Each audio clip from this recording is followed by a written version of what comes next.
نبی اسلام نے ایک عمل بتایا کہ جو شخص صبح کے وقت 3 مرتبہ بسم اللہ پڑھ لے، بسم اللہ الرحمن الرحیم، بسم اللہ الرحمن الرحیم، اب یہ کتنا چھوٹا سا عمل ہے،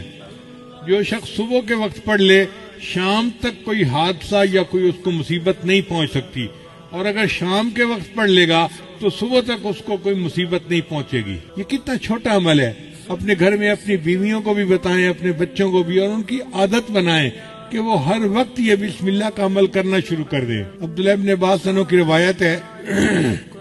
کہ ایک شخص نبی علیہ السلام کی خدمت میں حاضر ہوا اور اس نے کہا اے اللہ کے میرے حادثے بہت ہوتے ہیں، ایکسیڈنٹ ایکسیڈنٹ ایکسیڈنٹ، ہر وقت کبھی کوئی اور میں بڑا پریشان ہوں۔ نبی علیہ السلام نے فرمایا کہ تم